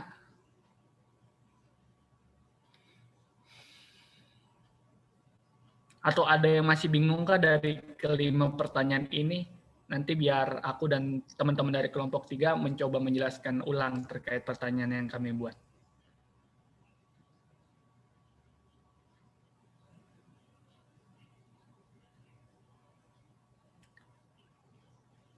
Oh, pertanyaan nomor 4 ini kayaknya nyambung sama pertanyaan kelompok sebelumnya mengenai ditunggal deh. Kalau Roh Kudus itu keluar dari Bapa, berarti hanya terdapat 2 pribadi, artinya cuma ada Allah Bapa dan Allah Anak gitu. Mungkin itu.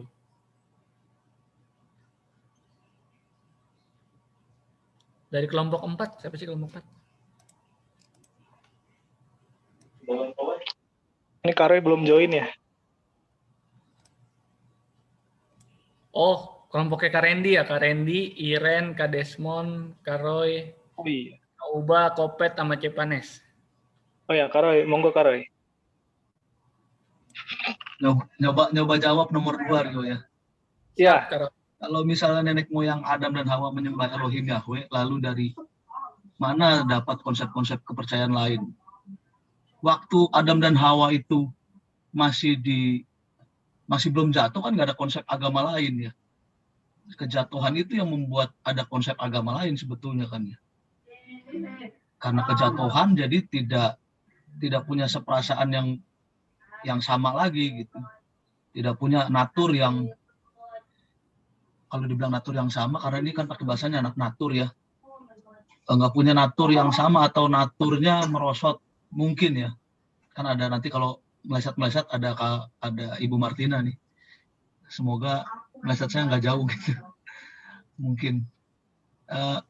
Jadi sebelum jatuh rasanya nggak ada ilah-ilah lain, penyembahan ilah-ilah lain, tapi karena jatuh, manusia jatuh, jadi ada konsep ilah lain. Yang kedua mungkin jawabannya karena manusia yang merosot natur Allahnya itu pengen mencari sosok Allah yang terlihat atau pengen instan kalau ketemu Allah. Akhirnya dia bangun patung lembu atau apalah zaman itu ya, atau Allah-Allah lain dalam bentuk Allah lain yang mereka percaya bisa menjadi problem solvingnya mereka saat itu mungkin ya, karena saya juga gitu. Terus ayo Randy dibantu. Ada siapa lagi? Ada Pedro.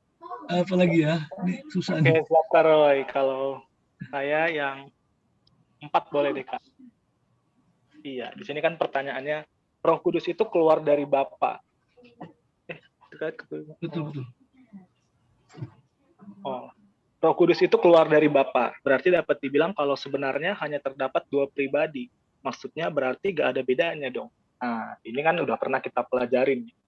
Jadi sebenarnya keberadaan Roh Kudus itu bisa dikatakan iya sebagai pribadi dan bisa dikatakan tidak sebagai pribadi. Bisa dikatakan iya sebagai pribadi karena Roh Kudus itu memiliki pikiran, perasaan, kehendak seperti hakikat pribadi pada umumnya. Tetapi kalau dibilang tidak bisa dikatakan Roh Kudus sebagai pribadi karena dia masih nempel, masih menyatu sama Allah. Jadi semua kehendaknya, pikiran, perasaan itu masih menyatu, ya. Ibaratnya gini, kalau Roh Kudus bisa dikatakan pribadi, itu Allah Bapa, Allah Anak, Roh Kudus. Masing-masing punya pikiran, perasaan, kehendak. Tapi kalau dibilang Roh Kudus bisa juga dikatakan bukan pribadi, Allah Bapa sama Roh Kudus itu jadi satu, ya.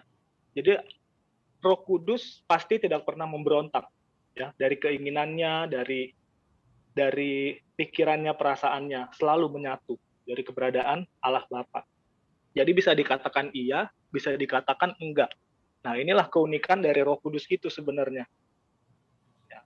Jadi bisa dikatakan iya dan tidak. Hanya Allah yang bisa begitu. Mungkin itu jawaban nomor 4. Karena ini termasuk PA kita.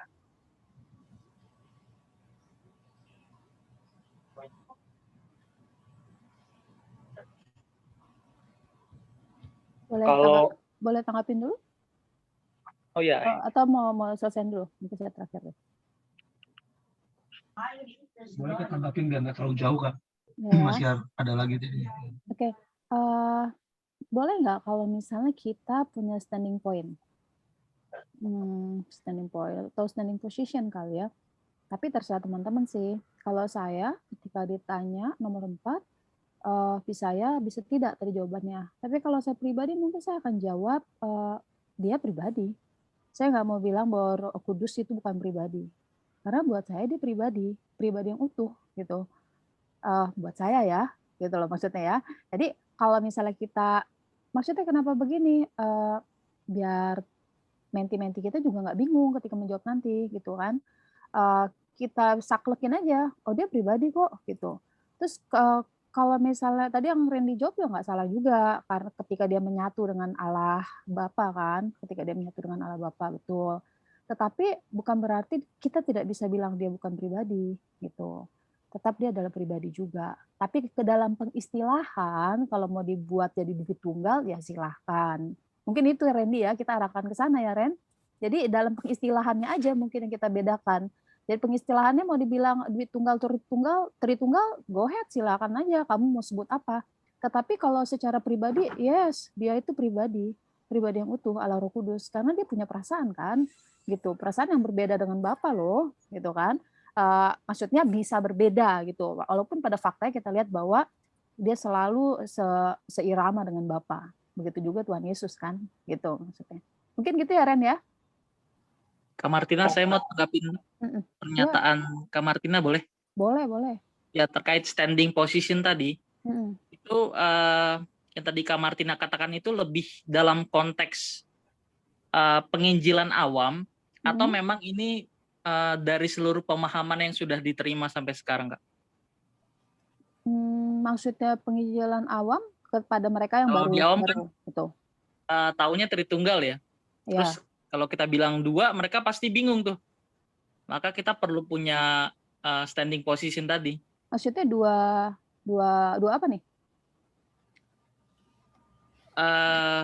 Dwi Tunggal dan Pengistilahan Tritunggal tadi, Kak. Ya, Ya. peristilaan tadi. Pengistilahan, saya pikir jelaskan seperti apa yang saya jelaskan. Karena kan kita harus mengedukasi mereka, betul kan?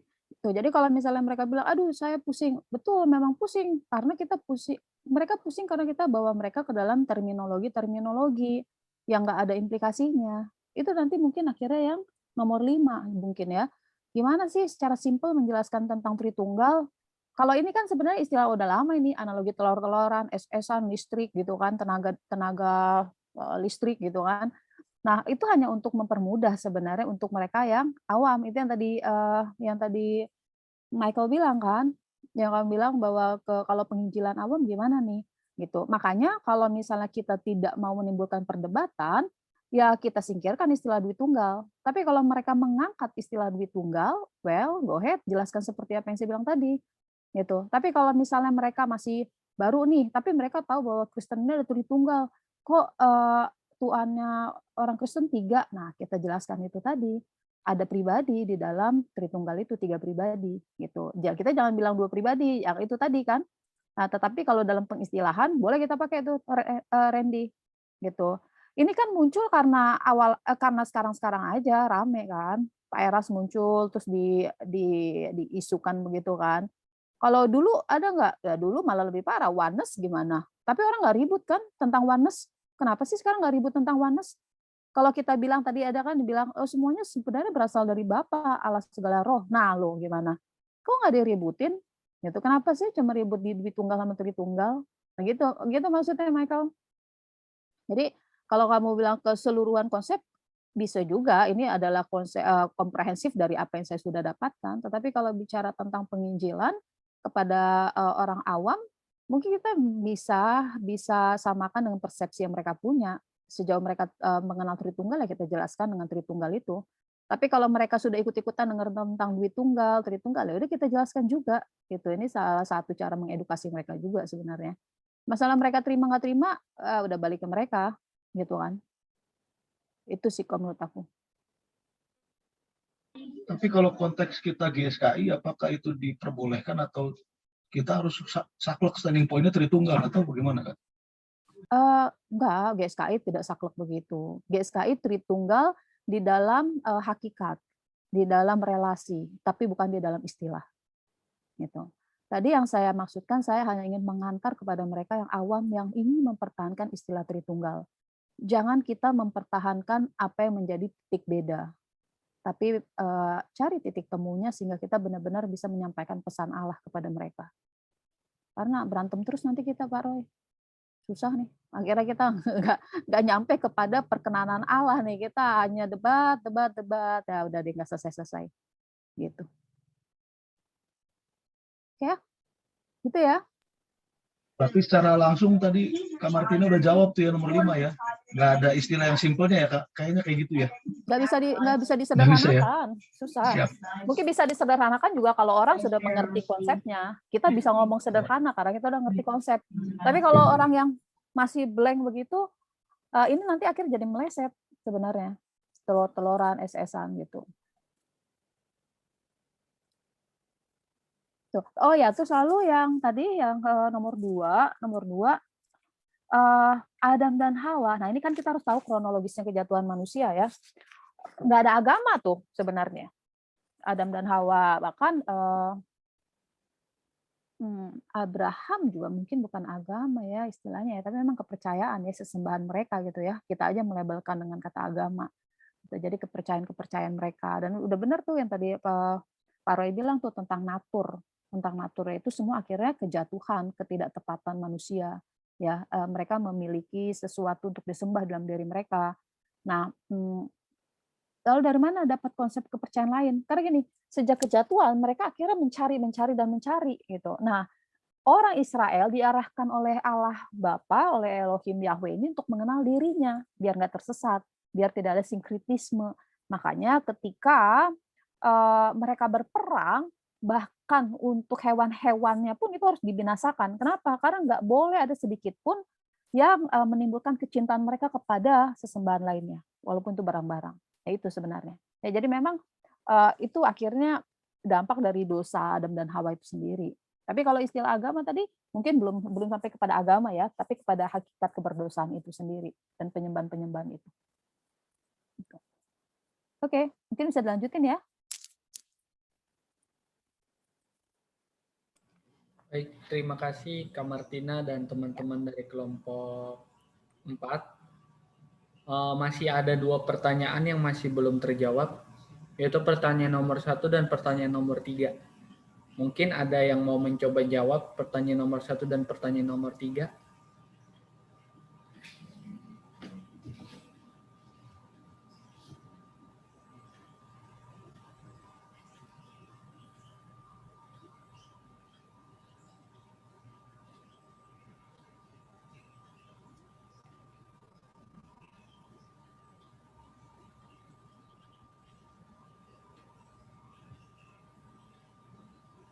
Atau ini yo.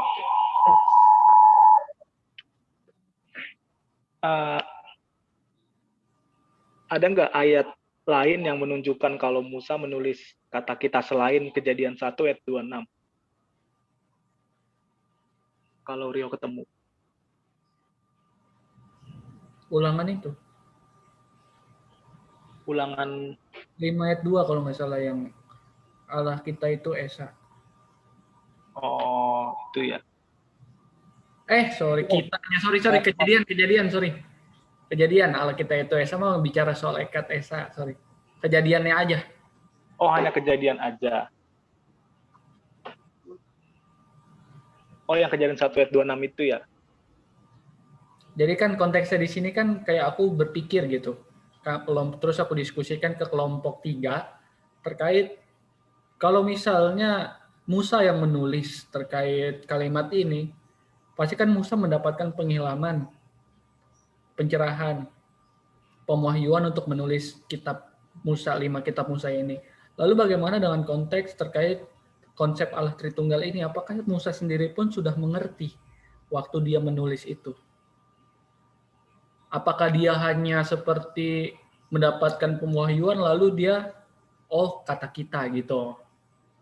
Tapi pasti kalau namanya pemahyuan pasti dia harusnya sudah mengerti. Tapi dari kelompok kami sih ingin menanyakan saja gitu. Sebenarnya Musa sendiri sudah mengerti atau belum? Kalau dengar pemahaman saya, ini si Musa ini belum langsung tahu konsep Tritunggal. Ya, paling dia memahami hanya konsep Allah Tritunggal, Allah Anak dan Allah Bapa perannya. Itu yang pertama. Sama yang kedua ini kata kita yang dimaksud. Oh dia deh yang pertama deh. Musa itu tahu bukan konsep Tritunggal tapi Dwitunggal. Adanya Allah Bapa dan Allah Anak. Karena belum tersingkapkan Allah Anak itu bagaimana. Itu ada pas kehidupan Tuhan Yesus. Sama juga pas Roh Kudus. Begitu. Allah Bapa, Allah Anak atau Allah Bapa, Allah Roh Kudus? Allah Bapa dan Allah Anak. Allah Anak sudah diperkenalkan di Perjanjian Lama? Allah Anak belum keluar. Belum. Jadi mungkin Allah Roh Kudus mungkin ya maksudnya ya. Oh. Ya. Di PL kan ada tersurat juga kan tentang Roh Kudus tadi, yang ayat yang kita lihat tadi ya. Yang Yesaya tadi. Kak, tapi betul nggak tadi yang jawaban yang kelompok 1 berikan? Apa tuh? Kalau Roh Kudus dalam Perjanjian Lama itu tidak tinggal ya, berbeda dengan di Perjanjian Baru. Atau seperti apa? Tidak tinggal dalam siapa nih? Tidak menetap. Menetap dalam setiap orang Israel maksudnya. Iya, betul. Oh iya, mereka belum memahami konsep Roh Kudus seperti itu. Karena kita atau umat Perjanjian Baru memahami kan sejak peristiwa Pentakosta kan. dimateraikan gitu kan, Yap. dimateraikan untuk terus mengingatkan kita akan Kristus itu sebenarnya kan, makanya dibilang dimateraikan itu ya, kita pakai istilah menetap lah ya. Yap. Jadi Maksud kita saya terlepas dari istilah dimateraikan itu, hmm, realitasnya seperti apa, Kak? realitanya sebenarnya gini, ini akhirnya kita tarik dulu nih. Setiap manusia punya roh Allah nggak? Ya, punya. Terus gimana mereka yang membunuh, gimana mereka yang bahkan mungkin mengkhianati Tuhan, mengkhianati Allah Bapa, atau menghujat atau ateis? Punya roh Itu Allah dapat nggak? dari, kenapa Kak? Punya roh Allah nggak? Oh, Allah dalam arti apa nih? Roh Kudus apa Nisyamah? Roh, ya. Nah, jadi ini, this is smart ya. Maksudnya, jadi teman-teman sudah tahu membedakan antara Roh Kudus dengan roh Allah gitu. Jadi roh yang berasal dari Allah, roh manusia. Setiap pribadi punya roh, betul ya? Ini dulu nih, kita harus sepakati dulu. Tapi bukannya dalam perjanjian lama Roh Kudus itu disebut roh Allah ya, Kak? Nah, ini tunggu dulu, satu-satu dulu Michael, biar nggak bingung juga. Oke. Ya, jadi setiap makhluk itu punya roh, betul ya? Ini dulu, karena berasal dari Allah semua, betul ya? Kan Ya. kita sudah sepakati bahwa dia Bapa segala roh gitu. Lalu bagaimana dengan mereka yang jahat, terus mereka yang nggak mengenal Kristus kayak gitu, nggak mau mengaku Yesus atau ateis? Apakah rohnya itu hilang? Enggak, tetap ada. Itu yang tadi yang kamu istilahkan mungkin nesyamah gitu. Ya. Itu roh yang selalu ada dalam setiap pribadi. Nah, Ya. beda dengan Roh Kudus. Roh Kudus pribadi, itu yang tadi bilang roh Allah itu. Ya. Nah, nangkap ya. Nah, apakah dia ada di dalam PL? Ada, dari sebelum dunia diciptakan juga ada gitu. Cuman bedanya dengan yang di PB gini loh, tidak selalu mengingatkan gitu. Jadi kalau bilang apa dia tidak menetap, mungkin istilahnya begitu akhirnya gitu. Tidak menetap itu maksudnya tidak mengingatkan terus seperti kita mengingatkan tentang Tuhan Yesus. Dialah yang akan mengingatkan kau tentang Tuhan Yesus, tentang perkataannya. Itu yang diistilahkan dengan dimateraikan. Terus roh Allah undur daripadamu. Apakah berarti langsung meninggal? Kan enggak. Berarti perkenanan Allah tidak ada pada orang itu. Gitu. Tidak lagi menyertai orang itu. Itu maksudnya sebenarnya. Jadi kalau mau bilang menetap atau enggak, ya tergantung dari pribadi itu sendiri, apakah dia tetap mengikuti jalannya Tuhan. Jadi sifatnya bukan undur secara universal, tapi lihat masing-masing pribadi. Ya, pribadi, betul. Gitu. Oke, menarik. Tapi saya harus tahan. Bet, tadi saya mau tanya, Bet, yang kamu maksud itu hinggap itu apa ya, Bet? Saya tuh mau nanya tapi tadi nggak enak. Yap. Menetap sama tinggal, kalau perjanjian lama kan memang kita tahu Yohanes 1 ayat 12 Tuhan memberikan anugerahnya ya, exousia, fasilitas. Nah, Roh Kudus itu bekerja yang saya yakini kalau di dalam diri setiap orang itu ada kebenaran, ada Injil, ada firman. Nah, dalam perjanjian lama kan kita tahu pertemuan Allah diwakilkan oleh perantara nabi ya, yang diikat kakinya terus masuk ke dalam bait Allah. Nah, kehadiran Roh Kudus itu hinggap atau menyertai nabi dan para tokoh perjanjian lama. Itu yang saya pahami. Tapi dalam perjanjian baru mengapa ada istilah dimateraikan Pentakosta itu ya? Itu karena memang Tuhan Yesus sudah memberikan anugerahnya. Salib, penebusan, yang pertama, yang kedua Roh Kudus, 3 Injil, 4 penggarapan akan firman Tuhan ya. Jadi itu yang saya maksudkan tuh. Makanya tadi saya pastikan kembali, ini apakah secara universal, ini kan juga terkait tafsiran sebetulnya. Kejadian 6 itu. Betul. Tapi di perjanjian baru juga bisa juga kok Roh Kudus akhirnya tidak menyertai Obed. Tapi kan nggak mundur kan, Kak.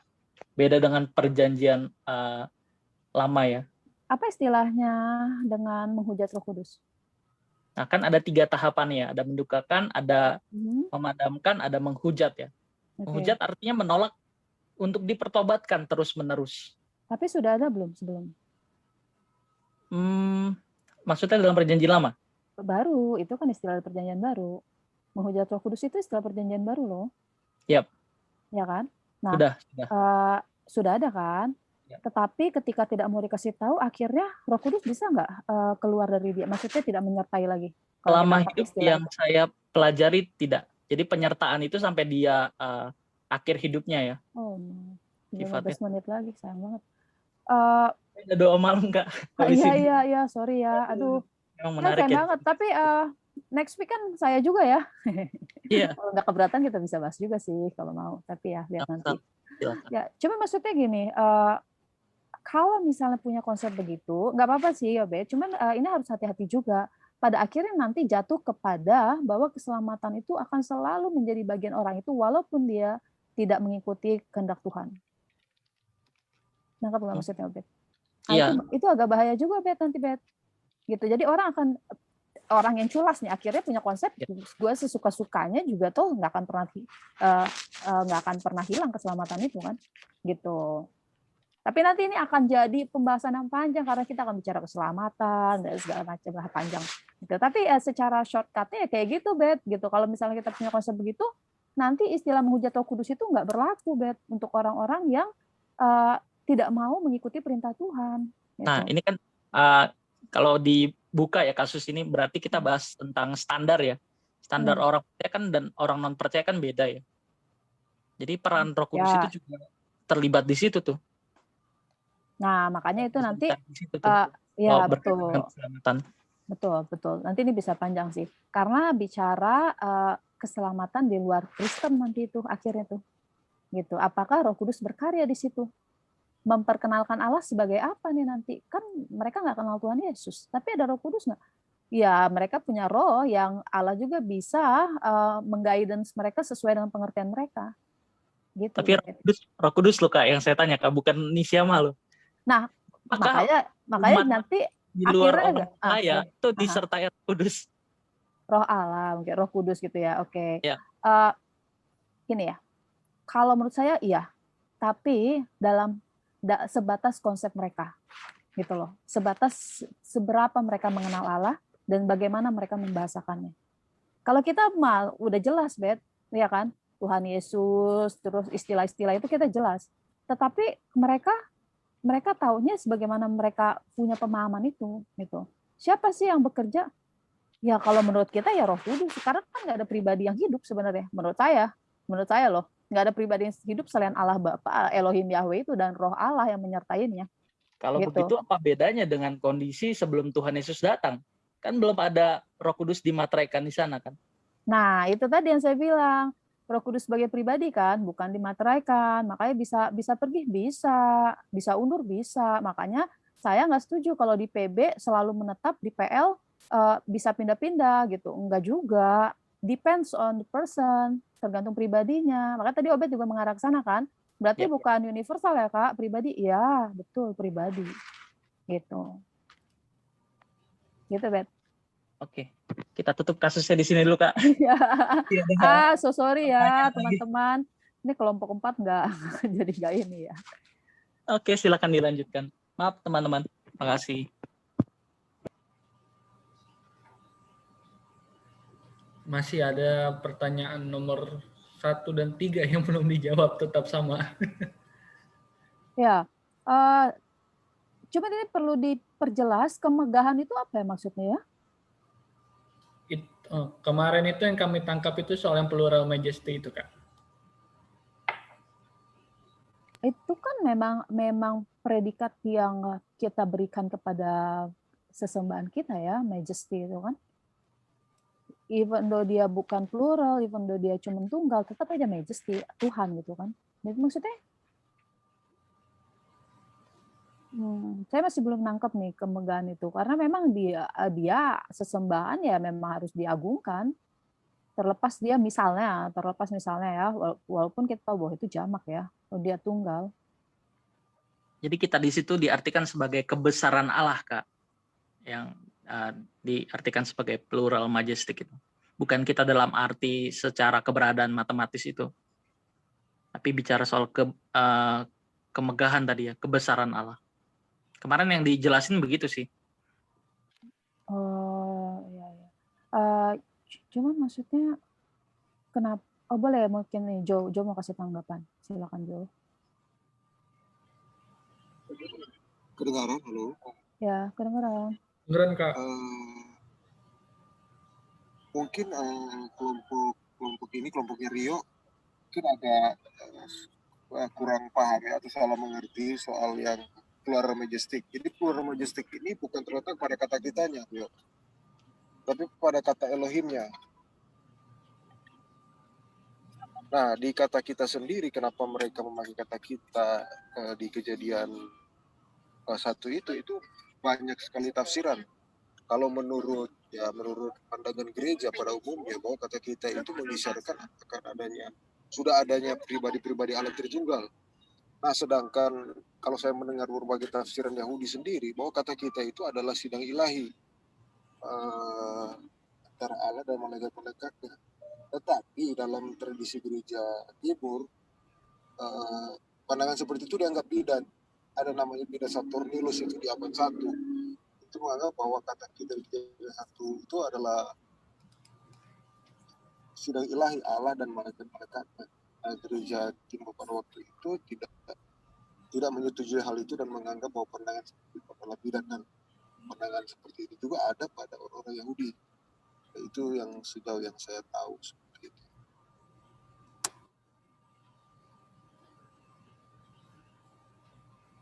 Oke, makasih Kak Jo. Ada yang mau menanggapi lagi? Mungkin untuk penyikat waktu, pertanyaan nomor 1.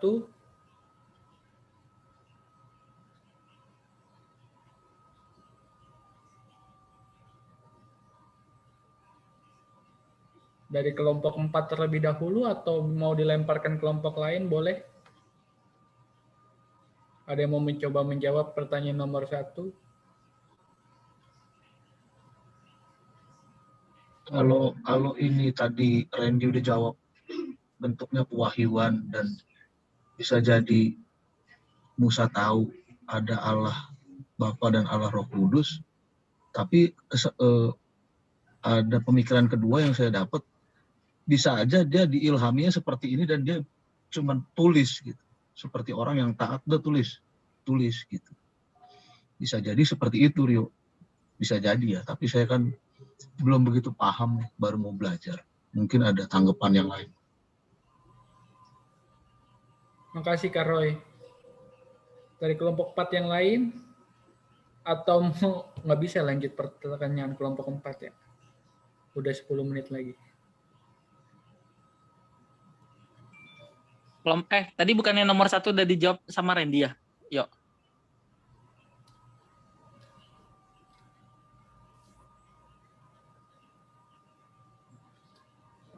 Udah ya? Udah, tadi udah dijawab sih. Udah, tadi udah. Berarti udah selesai dong? Udah, berarti kita bisa lanjut kelompok terakhir ya. Oke, kelompok terakhir. Nanti sisakan 2 menit untuk berdoa ya, teman-teman. Jadi tolong diperhatikan lagi waktunya supaya pas. Makasih. Terima kasih. Sekian dari kelompok 4. Wabillahi taufiq wa hidayah.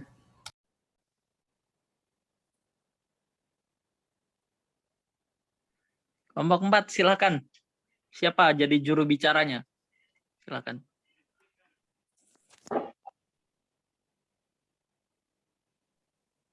Yuk, Iren. Mana Iren?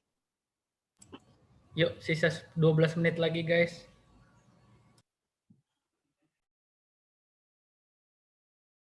Kelompok 4 yang jawab, kelompok berapa nih jadi? Please. Kelompok 2 yang jawab. Oke. Siap-siap kelompok 2.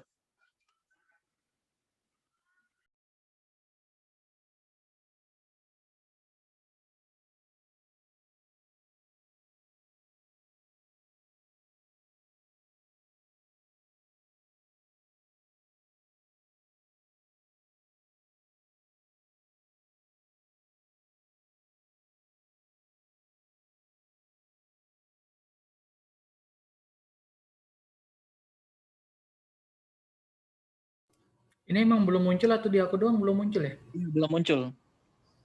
Oke. Ini kelompok 2 katanya Kak Jo semua yang jawab. Mainkan Kak Jo. Kalau Jo yang jawab di itu aja, chat pribadi.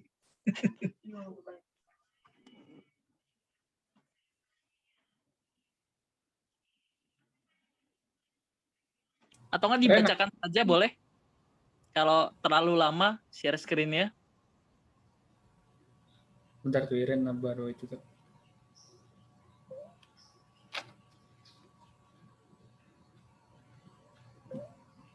Ngebug.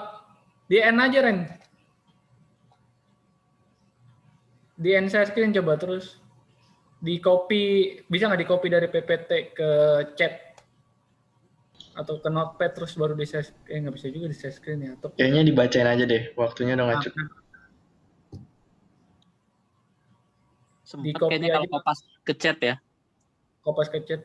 Iya, biar semua bisa baca gitu. Oh, kirain foto. Di kopas aja ke chat, Ren.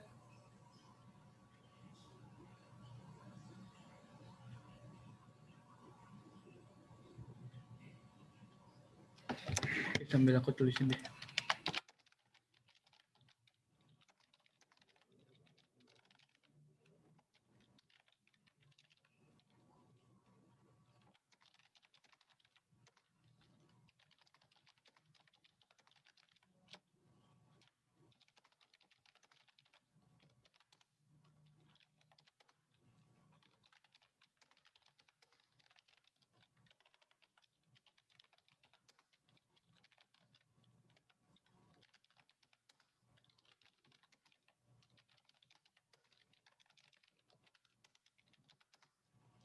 Nomor 1 tuh apa ya? Nggak jelas ya.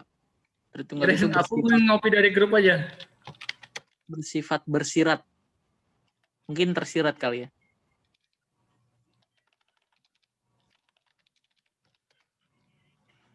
Oke, kelompok 2 boleh langsung membaca di chat untuk menjawab. Tapi dibacakan dulu ya pertanyaannya.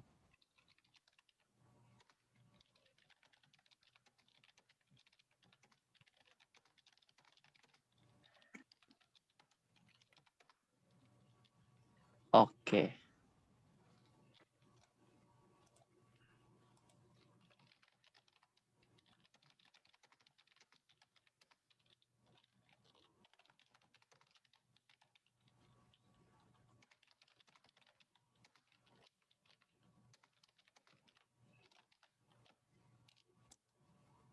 Udah di situ.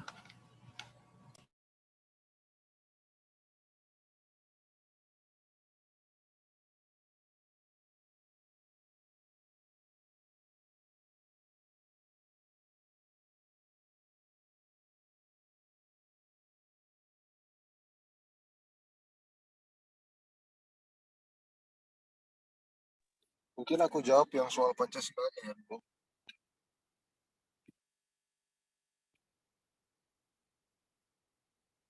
Iya, Kak Jo, silakan Kak Jo. Jadi sebenarnya yang pertama kita harus ketemu dulu. Ada kata usaha, ada kata eka. Yang dipakai di kata sila pertama ketuhanan yang maha esa itu bukan ketuhanan yang maha eka. Dari bahasa apa ya, bahasa Sanskerta lupa ya itu. Sanskerta eka dan esa itu pun punya arti yang berbeda. Kalau secara matematis satu eka itu pakai kata eka, tapi kalau esa itu sama kayak kata ekat sih, lebih ke bersifat, jadi itu menandakan sesuatu yang maha agung, seperti itu, tidak terbatas sebenarnya. Nah, jadi ketuhanan yang maha esa itu tidak melanggar atau tidak bertentangan dengan konstitusi Kristen. Kalau kita belum berbicara agama lain ya, yang punya dewa, itu tidak bertentangan. Nah, ketuhanan yang maha esa itu lebih menggambarkan keberadaan yang sebenarnya tidak transenden, tidak bisa ternilai dengan logika kita. Kalau di iman Kristen ya Allah bisa masuk ke logika kita karena dari Tuhan Yesus, seperti itu. Allah yang jadi manusia, Allah yang masuk ke dunia materi, kayak itu sih. Nah, terus yang kedua, kalaupun ada orang memaksa bahwa esa itu berarti ya satu, nah itu bahwa hanya ada satu Allah saja, yaitu Bapa, disebut Tuhan itu Yesus. Karena keilahian Yesus bersumber dari Bapa, tetap suatu sebagai sumber hanya Bapa. Jadi itu tidak bertentangan juga ya kalau kita bicara misalnya mereka mempermasalahkan masalah jumlahnya ya. Seperti itu. Oke.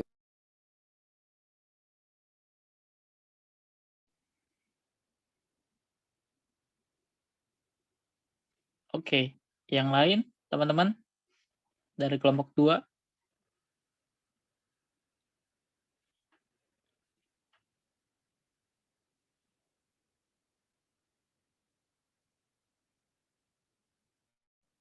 Ini berarti secara nggak langsung orang yang mempertanyakan kenapa Tuhannya orang Kristen 3, dia nggak ngerti Pancasila ya, bisa dibilang begitu dong ya? Iya Kak, benar Kak. Nah, kenapa nggak permasalahan orang agama lain yang dewanya banyak, Kak?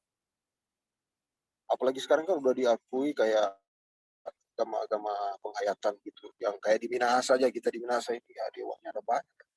Misalnya di agama walian kita. Tapi ada satu ya dewa tertinggi lah seperti itu. Itu yang kalau sejarahnya Kristen itu masuk dari dewa tertinggi. Itu digen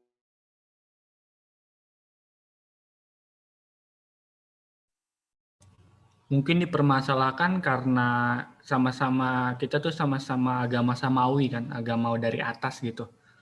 Bukan seperti Hindu Buddha yang dimana agama itu mereka tahu itu berdasarkan budaya turun temurun. iya betul, mungkin juga ya.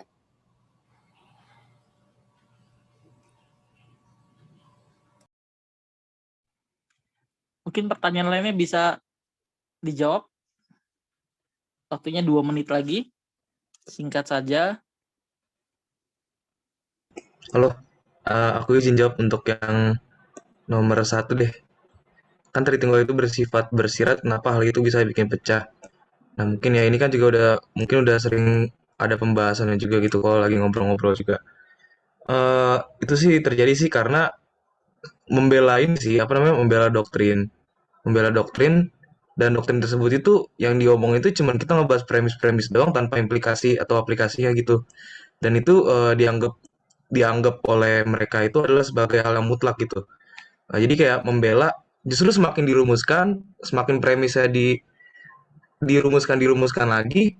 Sebenarnya gimana gimana bilangnya? Pas itu kalau nggak salah ada sempat pembicaraan kalau sebenarnya dalam tanda kutip itu kayak memaksakan gitu loh. Jadi kayak ada konsep-konsep yang eh, seakan-akan ya dalam tanda kutip kayak dipaksakan gitu supaya bisa mendukung doktrin Tritunggal yang mereka percaya gitu. Nah jadinya kenapa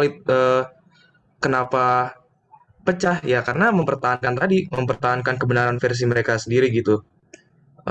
Terus juga kan kayak misalkan kita kan tahu kan ada beberapa perpecahan gitu ya kayak tentang doktrin-doktrin yang ada di apa namanya doktrin Tritunggal yang ada di gereja gitu kan.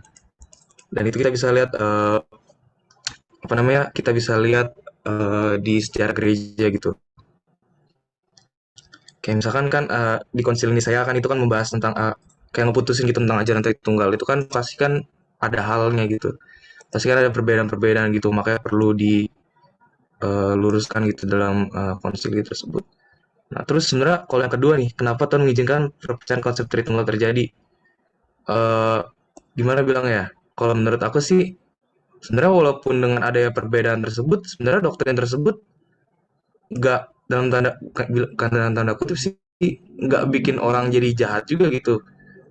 Walaupun ada perbedaan doktrin juga ya tidak membuat mereka jadi jahat dan itu pun juga kalau boleh jujur-jujuran setiap doktrin itu ya sesuai apa yang mereka percayain aja gitu dan itu kan jadi standar mereka gitu. Apa yang mereka pelajarin ya yang jadi standar mereka gitu. Jadi walaupun ada perpecahan ya sebenarnya nggak masalah sih. Itu kan yang bikin perpecahan sebenarnya kan manusianya ya bukan doktrinnya ya, yang terlalu mempertahankan gitu orang-orangnya. Oke, Le. Terus mungkin Waktunya iya sudah itu habis. sih dua. Saya potong ya. Ya, maaf Jadi ya kalau jawabannya aneh. sesuai dengan waktu, kita tutup pertemuan untuk malam ini. Makasih untuk jawabannya, makasih untuk pertanyaannya teman-teman ya. Saya serahkan ke Kak Martina, mungkin ada sepatah dua kata sebelum berdoa. Ya. Silakan Kak. Jawaban Leonard nggak aneh, itu betul tadi Leonard, thank you ya.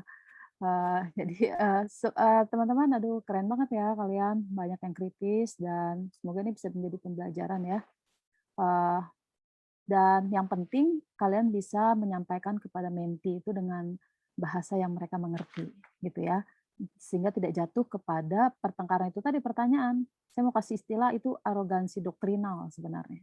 Ya, jadi memang nggak ada yang salah sih dengan perbedaan itu. Lebih banyak sebenarnya yang lebih banyak berbeda itu lebih banyak daripada itu. Cuman ya itu arogansi doktrinal, arogansi akademis itu sih akhirnya membuat jadi rame gitu ya. Itu aja. Belajar dari satu ada istilah nanti cari ya kalau sempat istilahnya nostra aetate. Ini bagus sekali. Ini saya tulis ya. Wah, di Katolik ini istilah ini. Nostra aetate itu istilah Katolik. Nanti kalian lihat sejarahnya bagus sekali.